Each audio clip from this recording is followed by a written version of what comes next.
তার একটা অংশ হিসেবে আমরা বেশ কিছু আবাসন প্রকল্প, যেখানে হচ্ছে যে অনেক যারা একটু সুবিধা বঞ্চিত, যারা পিছিয়ে পড়া, তাদেরকেও আমরা এই সচেতনতার মধ্যে নিয়ে আসার চেষ্টা করেছি। অর্থাৎ আমরা টার্গেট করছি সব জোনে পৌঁছে যাওয়া। যেখানে রূপান্তর যে নির্দেশনাগুলো দিচ্ছে তাদের এক একটা রুটিন অনুযায়ী পরিচালনা হচ্ছে কার্যক্রম। তো সেই রুটিনের বাইরেও আমরা এগুলো অতিরিক্ত করছি আমাদের পরিবেশের জন্য, যে আলটিমেট আমরা সবাই মিলে আমাদের সমাজটাকে সুরক্ষিত করি, সবাই দিন শেষে ভালো থাকি, পরিবেশ সুরক্ষিত থাকে। তো এই জন্য আমরা যে আবাসনে যে সচেতনতামূলক ক্যাম্পেইন করেছিলাম, তাদেরকেও আমাদের মেসেজটা পুরোপুরি ভাবে পৌঁছানোর চেষ্টা করেছি। আমরা আশা ওই সময়ই আমরা বুঝেছি তাদের কাছ থেকে যে না, তারা পরিবর্তনের পক্ষে। তো আমরা যে পরিবর্তনটা চাচ্ছি, সেক্ষেত্রে আপনারা আমাদের যে সমাজের দায়িত্বশীল জায়গায় আপনারা রয়েছেন, সাংবাদিক হিসাবে যারা হচ্ছে সমাজের দর্পণ হিসাবে কাজ করেন, তো আপনারা যদি আরো একটু সবাই উদ্যমী চিন্তা নিয়ে আমাদেরকেও মোটিভেট করেন যে তোমরা এই পরিকল্পনাগুলো করো, আমরা তোমাদের পাশে আছি, আমরা এই বিষয়গুলোকে কিভাবে সবার মাঝে পৌঁছে দেওয়া যায় সেটার ব্যাপারে আমরা চেষ্টা করছি। তো তাহলে আমরা মনে করি যে আমাদের এই কার্যক্রমগুলো আরো বৃহৎ ভাবে ছড়িয়ে পড়বে সবার মাঝে।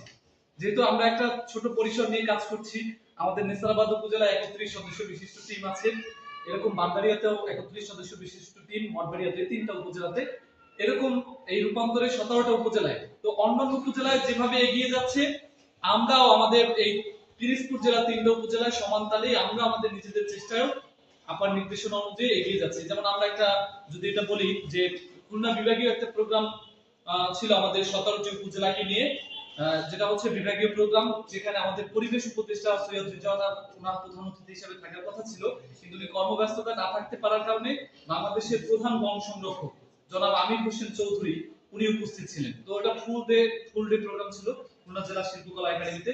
তো সেখানে আমাদের এই কার্যক্রমগুলোকে সে এত সুন্দরভাবে রিসিভ করেছে, পূর্ববর্তী সময় আমরা 17টা উপজেলা যে কার্যক্রম করেছি, সে দেখে রীতিমতো সারপ্রাইজ হয়ে গেছে যে আসলে এটা তো এই ইয়োগদের দ্বারাই সম্ভব, আমরা পরিবেশ বান্ধব নতুন নতুন কিছু নিয়ে আসছি।